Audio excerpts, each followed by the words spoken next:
entramos, creo yo, en uno de los capítulos, si no el capítulo más importante de filosofía peronista en el encuentro número 11, que es el capítulo 5 referido al hombre, a la mujer, al ser humano y su relación con la comunidad. El concepto que el peronismo tiene del hombre, de la mujer, del ser humano y la importancia que tiene su relación con la comunidad. Siempre siguiendo el programa de la Escuela Superior Peronista en su apartado tercero, que se refiere a los principios básicos de la doctrina peronista o justicialismo, que tiene como finalidad suprema alcanzar la felicidad del pueblo y la grandeza de la patria a través de la justicia social, la independencia económica y la soberanía política. En este caso estamos en el apartado tercero del programa de la Escuela Superior, que se refiere a la teoría que explica o trata de explicar el principio peronista o el principio fundamental filosófico peronista, según el cual el hombre, la mujer, el ser humano es una dignidad, y esa dignidad determina la posibilidad del ejercicio de todos los derechos que nos corresponden como seres humanos, como personas. Y por otro lado, este concepto del hombre, de la mujer, del ser humano y su relación con la comunidad determina también un modo o manera de vivir peronista. Recordando siempre el lema de esta materia expresada por el general Perón en Mendoza al dejarnos su comunidad organizada. Vamos a ver hoy también un esbozo de la comunidad organizada. Perón nos decía en aquel momento: el hombre o la mujer puede desafiar cualquier contingencia y cualquier mudanza cuando se haya armada o armado de una verdad sólida para toda la vida. Cuando estemos armados de una verdad sólida para toda la vida, como bien puede ser esta de considerar al hombre, a la mujer, al ser humano como una dignidad, principio y fin de todo lo que hacemos, punto de partida y de llegada de toda nuestra actividad.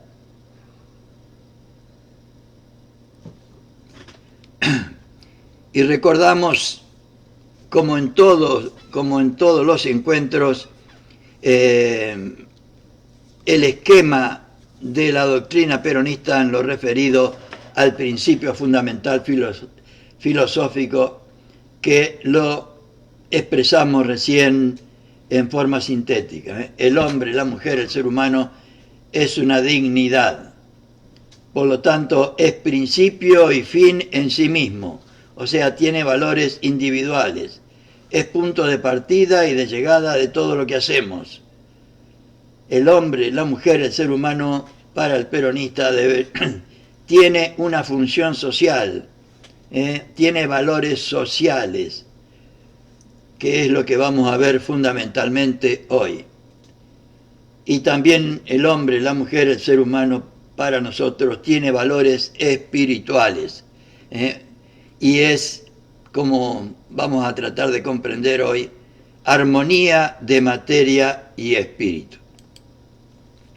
Entramos entonces en el capítulo 5, que vamos a ver completo hoy, que se refiere al hombre, a la mujer, al ser humano y la comunidad. En su texto introductorio, según nos expresa el general Perón, o expresó el general Perón el 19 de mayo de 1950. Queremos crear una comunidad organizada en equilibrio permanente, donde cada hombre y mujer pueda realizarse a sí mismo y al mismo tiempo realizar el bien de todo. es una síntesis extraordinaria del proyecto político peronista. Queremos crear una comunidad organizada en equilibrio permanente, donde cada hombre y mujer pueda realizarse a sí mismo, pueda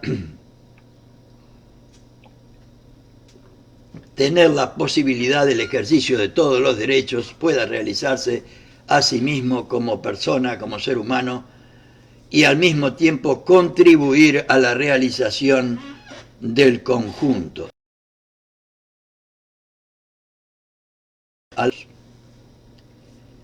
Los humanistas, como vimos en el Renacimiento, concebían al sistema de la naturaleza como un todo indivisible y único.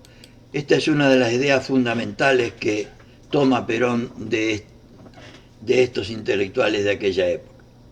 Cada fenómeno debía ser explicado ubicándolo dentro del marco de la creación en el lugar funcional que le correspondiera, descubriendo las relaciones de este fenómeno con el todo y viceversa.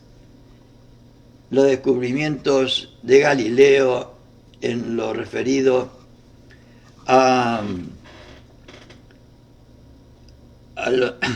iba a decir a lo estelar, pero no es la palabra exacta, al universo, al macrouniverso, el descubrimiento de América, o la avenida América, y su incorporación a la vida de aquella época, le dio a estos hombres los múltiples descubrimientos de toda naturaleza que existieron en la época del Renacimiento, le dieron a estos hombres una visión distinta del mundo, relacionando todo de una manera que Perón toma como principio fundamental. La demostración científica de este principio, realizada por los sabios del Renacimiento, fue una de sus contribuciones más grandes a la cultura universal que Perón toma en su totalidad. En efecto, la creación entera está integrada en un todo indivisible y único, que constituye el sistema del universo, dentro del cual nada se mueve sin que vibre el conjunto. Tal es su perfección armónica. Y Perón va a hacer esta comparación que hacen los del Renacimiento referido al universo y a la naturaleza en sí y a todos sus componentes, incluido el ser humano. Perón también lo lleva al cuerpo humano, de manera que todos los elementos integrantes del cuerpo humano están absolutamente integrados entre sí, de manera que cualquier acción en cualquiera de sus miembros incide en el conjunto, como ya vamos a ver. Lo mismo acontece en los sistemas filosóficos, que para ser tales tienen que constituir un universo de ideas en el cual cada fenómeno tenga su réplica ideológica, como pretende ser la filosofía peronista. O sea, que no es ni más ni menos que el modo de vivir, la manera de vivir que deberíamos tener los peronistas, dentro del cual el concepto del hombre, de la mujer, del ser humano ocupa un lugar absolutamente central, o debería ocupar un lugar absolutamente central, porque esa consideración del hombre, de la mujer, del ser humano nos distingue absolutamente de todos los demás proyectos políticos, sobre todo del neoliberalismo, que nos asoló durante los últimos 4 años, desde el 2015 al 2019, en la República Argentina, donde el ser humano, el hombre, la mujer, el ser humano, pasó absolutamente a segundo plano y a ser una cosa más dentro de los planes de negocios y de dinero que tenían estos señores que nos gobernaron. Tal universo de ideas se da en la doctrina peronista, ideas que, empalmadas con las bases más sólidas de la sabiduría de todos los tiempos, como tratamos de justificar hasta acá, configuran un sistema doctrinario orgánico, o sea, organizado, del cual no se puede afectar una parte sin lesionar el todo.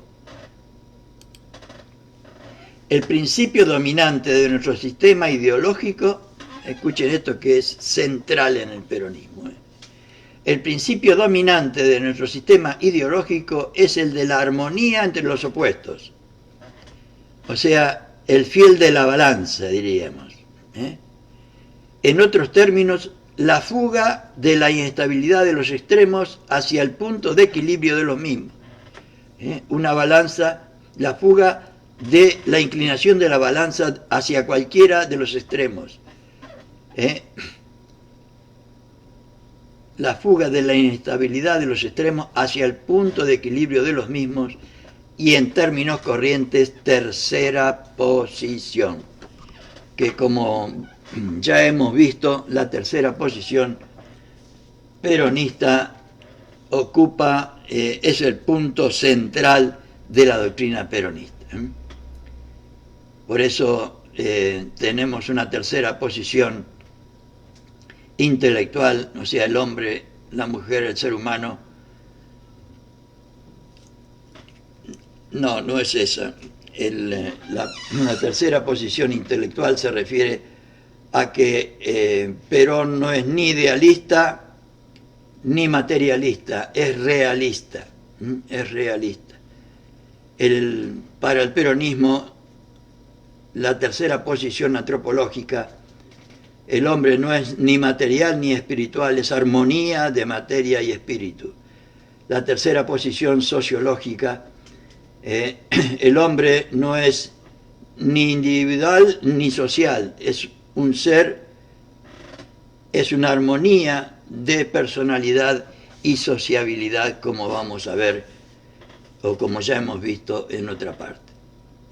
En base a este principio de la armonía o tercera posición entre los opuestos, es que el justicialismo sostiene que el hombre no es materia por un lado y espíritu por el otro, sino un equilibrio de ambos elementos que configuran una realidad nueva distinta de ellos. Para el peronismo, el hombre, la mujer, el ser humano es armonía de materia y espíritu. No es materia por un lado y espíritu por el otro, sino una armonía. En lo que se refiere al problema de la relación del hombre con la comunidad, el principio antedicho de la armonía se manifiesta en la concepción del hombre como un ser individual y comunitario, es decir, como una armonía de personalidad y sociabilidad.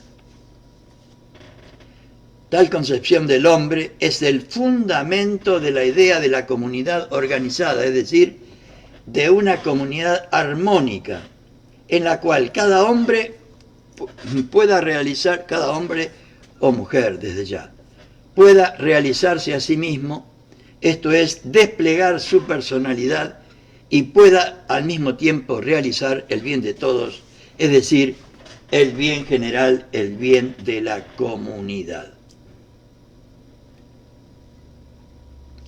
Por lo tanto, el bien individual forma un todo con el bien general, como por ejemplo el bien de mi mano o de mi dedo o de cualquiera de las células de mi organismo. Cuando están bien ellas, está bien el conjunto, y cuando está mal cualquiera de los elementos de nuestro cuerpo, el todo también se resiste. Pero dicho en positivo, el bien individual forma un todo con el bien general. Dicho de otra manera, se concilia el interés privado con el interés común.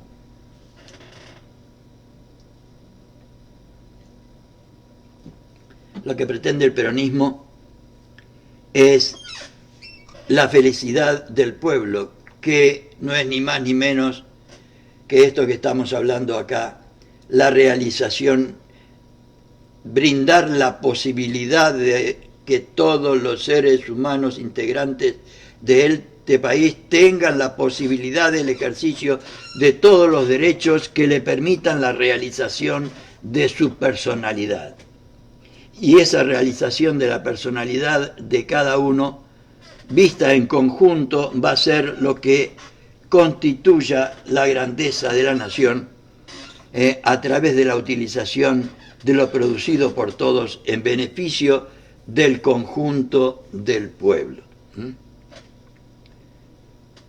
Esta conciliación armónica del interés privado y el interés común, o sea, tercera posición frente a los extremos, nos da algo nuevo, como sería el resultado de la solución del vino con el agua, comparación frecuente en los estoicos para explicar el resultado de la armonización de la materia y el espíritu en el hombre y la mujer. La sociedad ya no es un conjunto de opuestos, sino una armonía de los mismos. Es decir, ya los hombres y las mujeres no son enemigos de los hombres y las mujeres, sino que constituyen un pueblo reconciliado y feliz. Debería ser, o aspira el peronismo, a que la comunidad sea un pueblo reconciliado y feliz. Feliz en el sentido de la propia realización, para lo cual necesitamos la unidad a través de la reconciliación entre todos los integrantes del país. Cosa que se consigue para Perón teniendo todos o tratando de que todos y todas tengamos la misma finalidad dentro de la organización que constituye nuestro país. Para Perón, tengamos todos la misma finalidad de buscar, o como dice Cristina, trabajar, trabajar y trabajar para la felicidad de nuestro pueblo y la grandeza de la patria. Por otra parte, de acuerdo con el concepto básico de armonía antes expuesto, no se puede afectar, tema muy importante para el peronismo, a veces muy olvidado, no se puede afectar a una parte sin afectar al todo. Es decir, no se puede afectar a la materia del hombre sin afectar a su integridad. No se puede afectar su espíritu sin resentir su cuerpo, como la experiencia de todos y todas, y cada uno nos enseña todos los días. Tema también bastante olvidado. A esto se refiere también cuando Perón plantea la necesidad absoluta de la unidad nacional en la defensa de los derechos adquiridos. Por eso no sirve para nada que un sindicato se arregle por su lado, dejando a los demás en la estacada, que una organización del movimiento consiga algún beneficio, dejando a los demás sin conquista. Porque o nos salvamos todos o no se salva nadie, como dijo Perón tantas veces. Repetimos, traducido este principio al campo social, significa que no se puede cometer una injusticia contra un hombre o mujer sin que sea un atentado contra la sociedad. Tan elevada dignidad adquiere el hombre y la mujer en la sociedad peronista. Es lo que yo quería decir antes, dicho mucho mejor.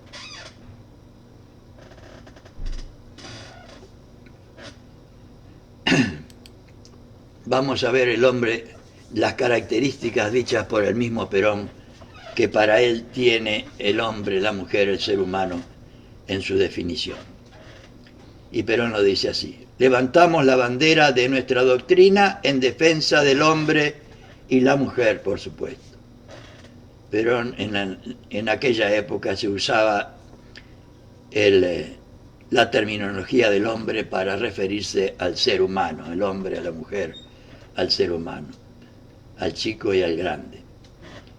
Levantamos la bandera de nuestra doctrina en defensa del hombre y la mujer, del hombre y la mujer auténtico y total, materia y espíritu, inteligencia y corazón, las dos cosas. Inteligencia a la que tanto acudía el general Perón y corazón al que tanto acudía Evita, ¿no? Individual pero social. El ser humano, el hombre, la mujer, es individual pero también social, no individual solamente.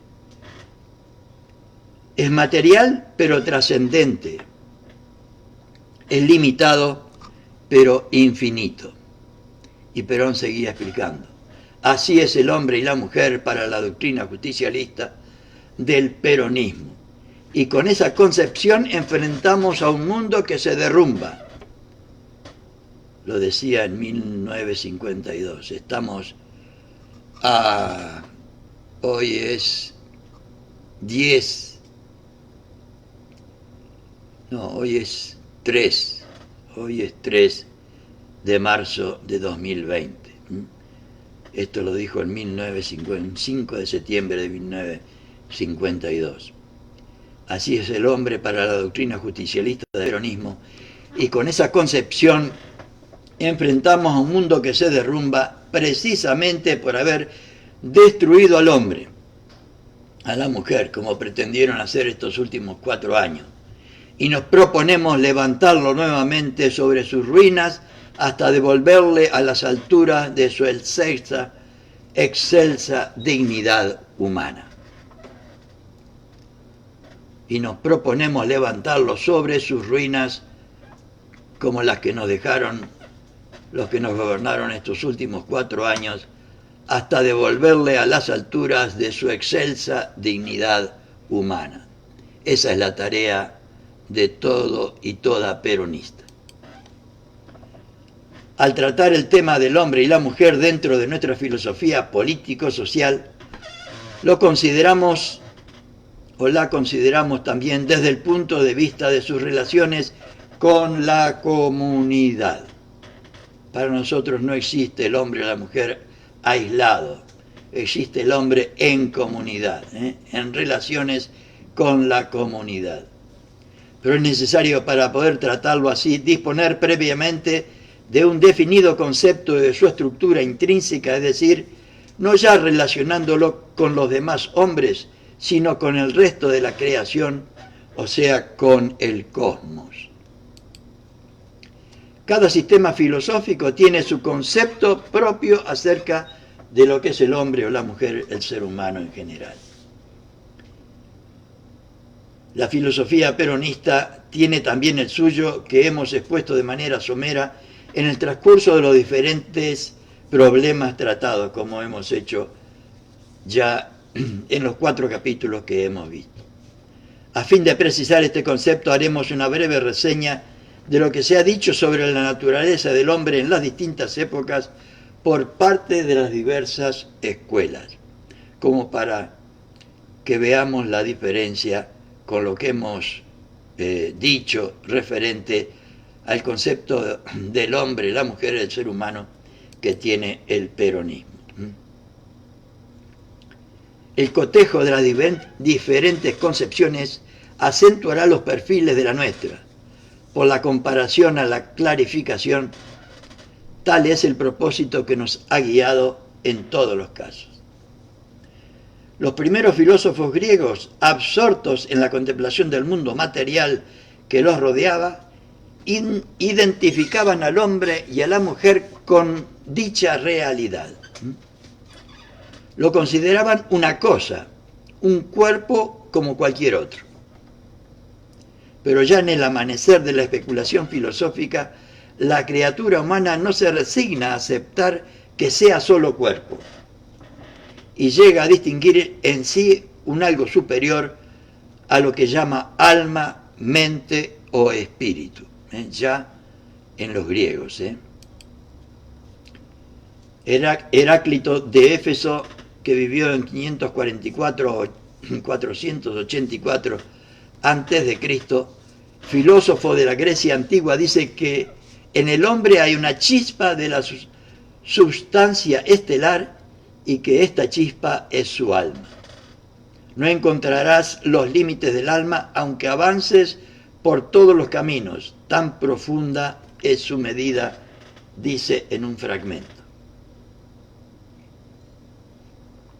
Por otro lado, Demócrito de Abdera, también siglo V a.C., fundador de la teoría tomista, considera al alma como lo más personal y humano en el hombre y la mujer, y en ella hace residir su infortunio o su dicha.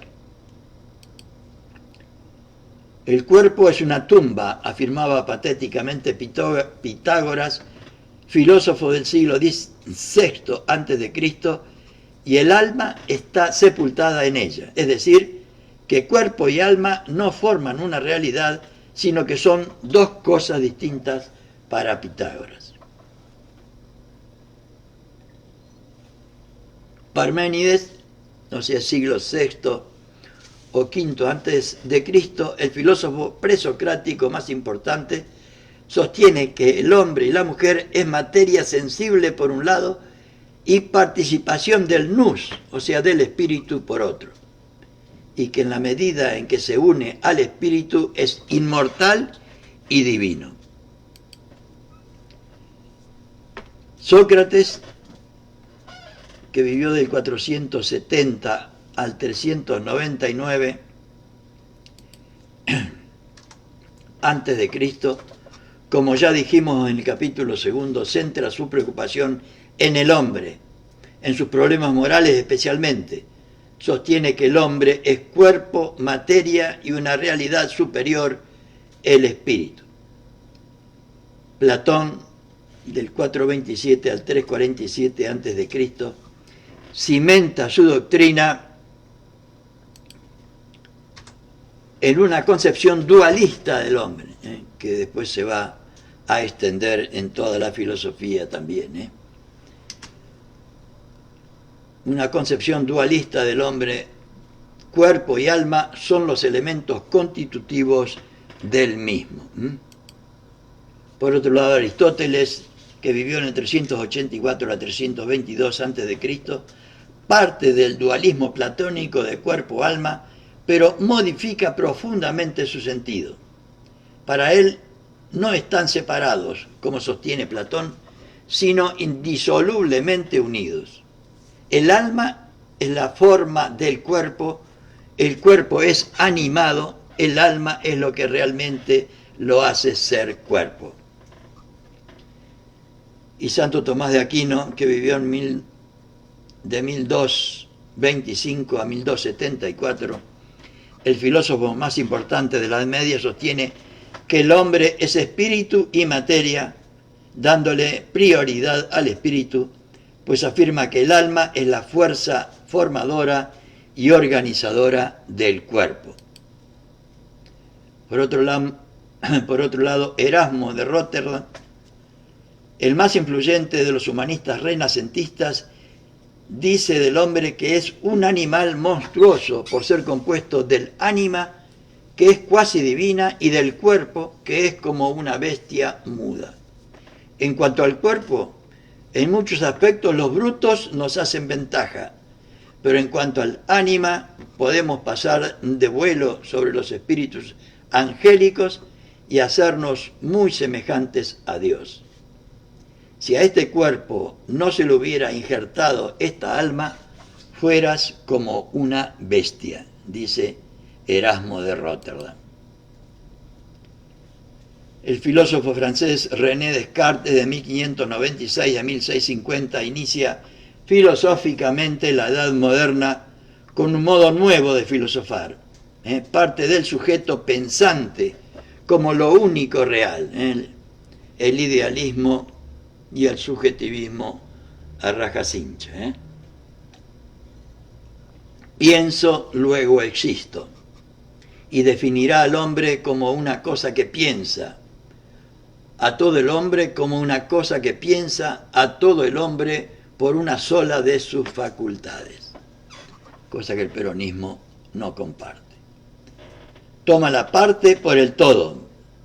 La facultad de pensar del hombre y la mujer la identifica con todo el hombre o mujer. Inicia así la corriente idealista que arrastrará hasta hoy, también hasta el 2020, este error de considerar parcialmente la realidad humana, pues ella es mucho más que una cosa pensante. Por otro lado, Descartes se manifiesta radicalmente dualista. Hay algo meramente pensante, el alma, y algo meramente material, las cosas que ocupan lugar en el espacio y por consiguiente el cuerpo. Por último, Berkeley, que vivió en 1684-1753, filósofo inglés subjetivista, da un predominio absoluto al espíritu sobre la materia, y Carlos Marx, que vivió entre 1818 y 1883, niega rotundamente el espíritu.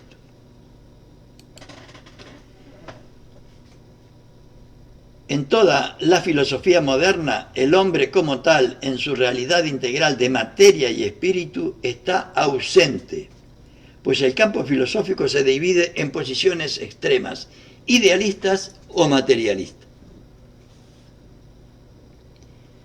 Perón lo dice así: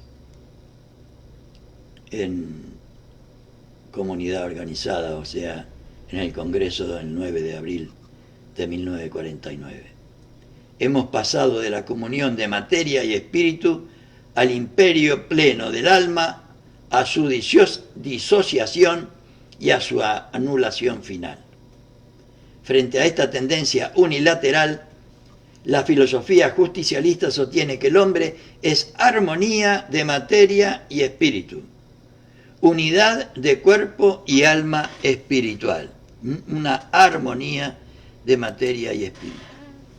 Observemos que es una unidad de cuerpo y alma, no una dualidad, el cuerpo por un lado y el alma por el otro. No es un alma encerrada dentro de la jaula del cuerpo, como se concebía en la Edad Media para muchos sectores. Vale decir, dos cosas distintas, como sostenía Descartes, sino un todo, una unidad. La materia y el espíritu se unen para formar una sola cosa, que es el ser humano. Por eso sostenía Aristóteles que afirmar que el alma piensa es tan inexacto como decir que las manos construyeron un muro de ladrillos. No es el alma la que piensa, como tampoco son las manos las que construyen, sino que es la unidad del ser humano quien piensa y construye. En resumen, el hombre es, para el peronismo, material pero trascendente, limitado porque es materia y tiene límites, pero infinito, pues el espíritu posee potencias ilimitadas y en su carácter de ser espiritual radica su trascendencia, pues el espíritu es el que lo eleva por sobre las cosas creadas, acercándolo a su creador. Después de considerar entonces lo que en el peronismo se piensa y se analiza respecto al hombre y a la mujer, considerados individualmente como armonía de materia y espíritu, vamos a compartir con ustedes también este texto, el apartado tercero de este capítulo quinto, fundamental en la vida del peronismo. El hombre, la mujer, el ser humano y la comunidad. Y miren cómo Perón lo sintetiza maravillosamente. Solo en el dilatado marco de la convivencia puede producirse la personalidad libre. O sea que nosotros, hombres o mujeres, podemos realizar nuestra personalidad, nos podemos realizar como seres humanos solamente en el marco dilatado de la convivencia social. Con lo cual desterramos para siempre el aislamiento y el individualismo. Solo en el dilatado marco de la convivencia puede producirse la personalidad libre. En la introducción a este capítulo hablamos del principio de armonía, o o sea, la tercera posición peronista, equilibrio entre los extremos, que es lo que implica la tercera posición, alrededor del cual gira toda la concepción ideológica del peronismo. Toda la concepción ideológica del peronismo. Diríamos que para el peronismo la armonía en todo, la armonía en todo. Este principio aplicado a la relación individuo-comunidad reúne a esos términos en un todo armónico, de tal modo que el individuo necesita de la comunidad para alcanzar su pleno desarrollo, lógico, y la comunidad se realiza por la superación individual. El individuo necesita de la comunidad para alcanzar su pleno desarrollo, o sea, la comunidad le posibilita al individuo su felicidad, o sea que implica que le posibilita la realización de todos sus derechos. Y esa realización de todos los derechos posibilita la realización del conjunto, que es la grandeza de la nación, la utilización de lo producido por todos en beneficio de todos. Tal equilibrio armónico tiene su fundamento en el hecho de ser el hombre o la mujer individual, individualidad y sociabilidad.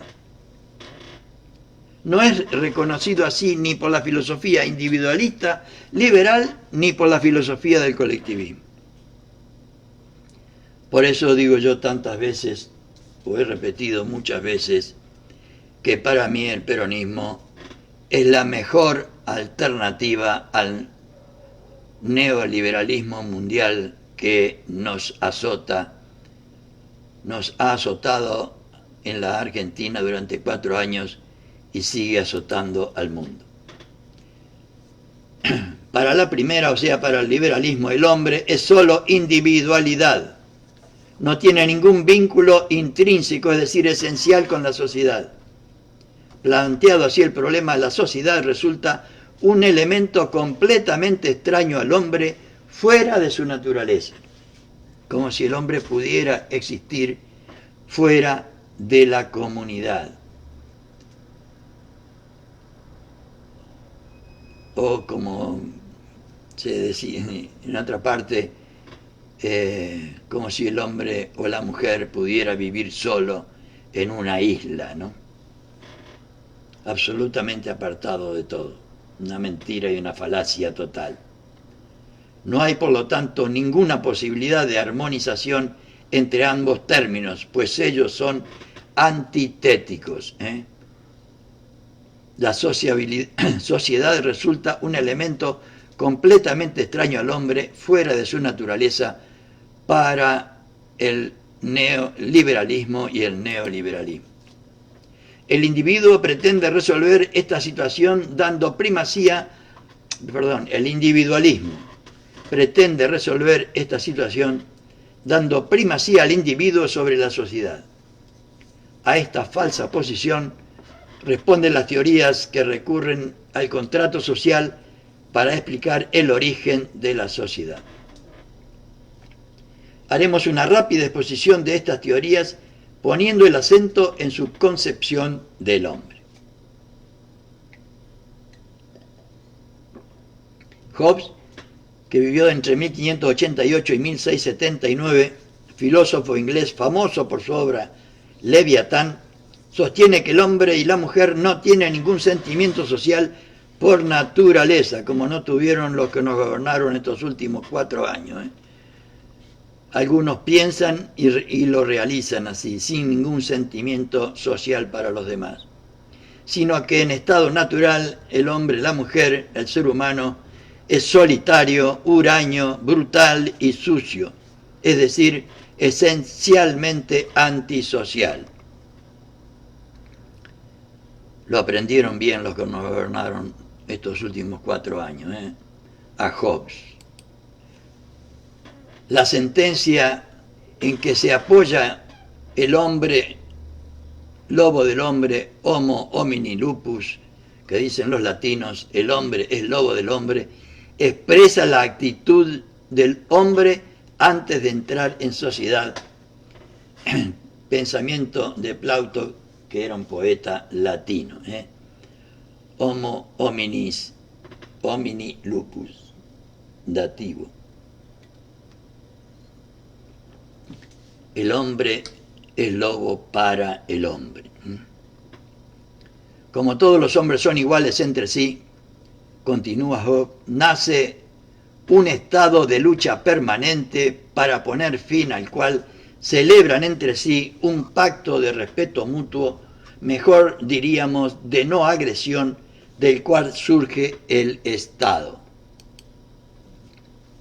Por otro lado, Locke, que vivió entre 1632 y 1704, cuya teoría del Estado ya hemos esbozado en el capítulo...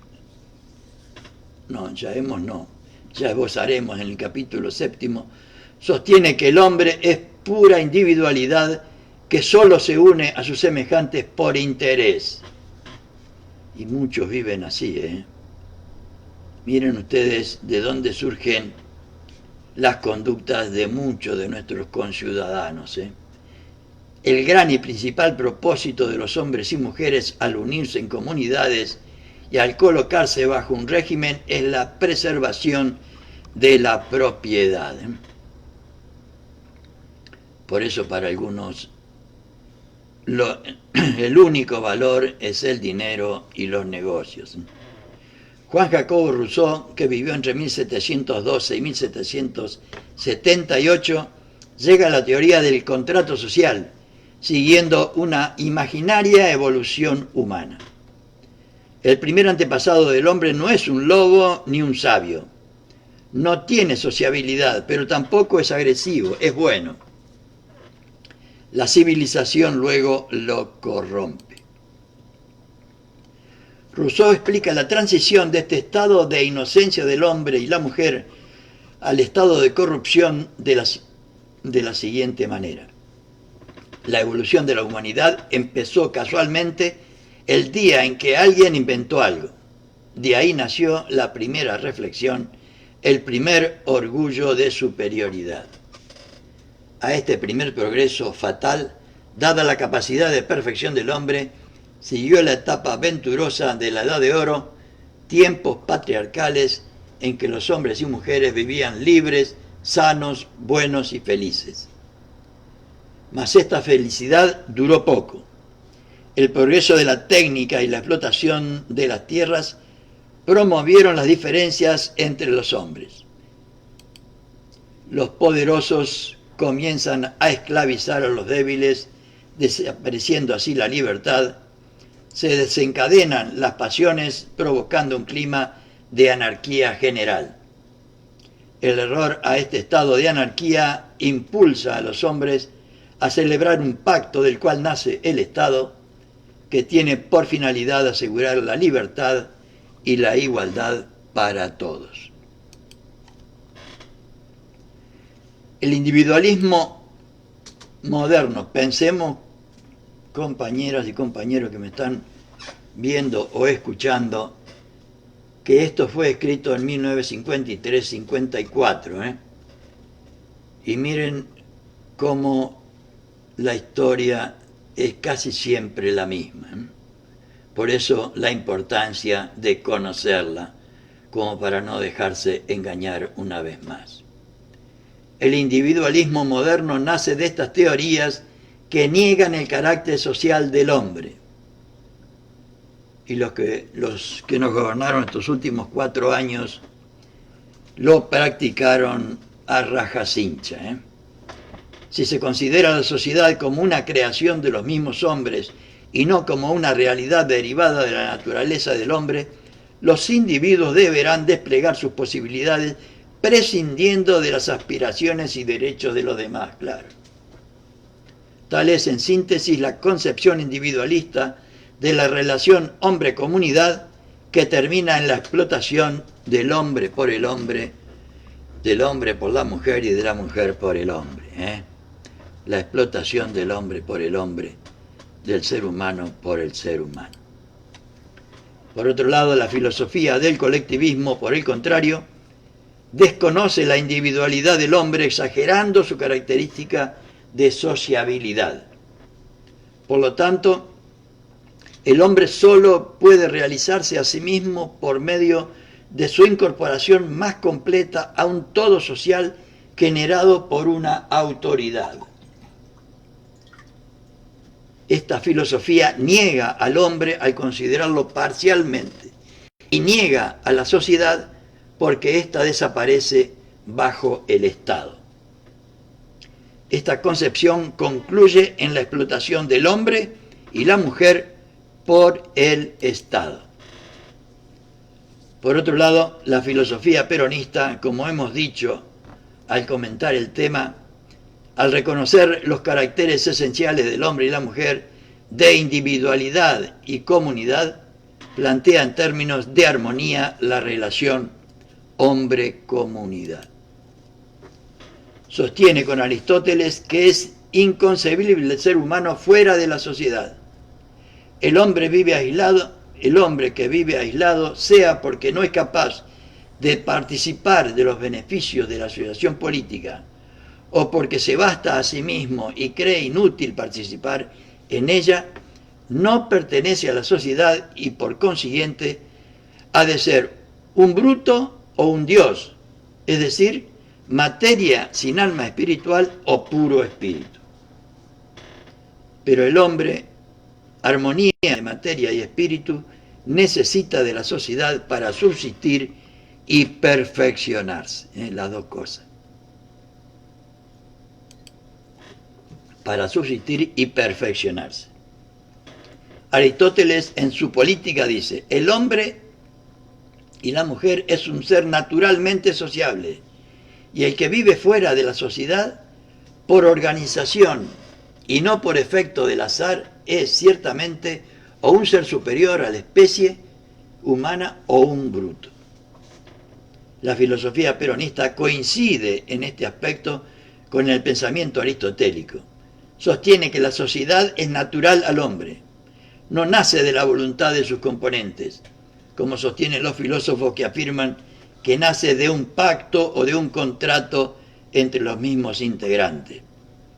En otro lado leí que la relación que deberíamos establecer nosotros entre los seres humanos debería estar basada en la solidaridad que expresó nuestro presidente ayer 1 de marzo de 2020, en la solidaridad, en la lealtad, y Perón agregaba también en el amor, porque según él lo único que construye es el amor.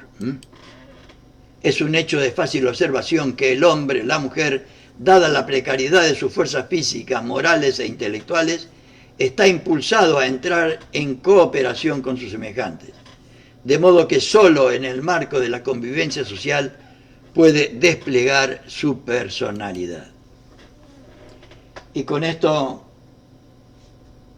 terminamos el capítulo 5 y vamos a repasar como nos brindan los primeros peronistas en filosofía peronista al finalizar cada uno de los capítulos. Y vimos como síntesis del capítulo 5 el tema del hombre y la comunidad. En la introducción decíamos que la doctrina peronista constituye un universo de ideas las que, empalmadas con las bases más sólidas de la sabiduría de todos los tiempos, configuran un sistema binario orgánico, o sea, organizado, del cual no se puede afectar una parte sin lesionar el todo. O sea, una coherencia total. El principio dominante de nuestro sistema ideológico es el de la armonía entre los opuestos, equilibrio entre los extremos, o sea, tercera posición. La armonía en todo, diría yo. Por otro lado, en el tema 2 hablábamos del hombre. Para nosotros es un todo armónico de materia y espíritu, y de ahí sus características de ser limitado por su materialidad, pero trascendente por su espiritualidad. hablando del hombre y la comunidad, la filosofía del individualismo plantea esta relación en términos de oposición, pues no reconoce el carácter social del hombre, dando primacía al individuo sobre la sociedad. Por su parte, la filosofía del colectivismo, al desconocer el valor de individualidad del ser humano, exagera su carácter social, dando primacía al todo social sobre el individuo. En cambio, la filosofía peronista, al reconocer que el hombre es individualidad y comunidad, plantea esta relación en términos de armonía. Y con esto, compañeras y compañeros, ciudadanas y ciudadanos que me están escuchando, que me escucharán más adelante, damos por finalizado este capítulo quinto, para mí tan importante y tan valioso, para que en la acción política que realicemos todos los días lo tengamos muy en cuenta.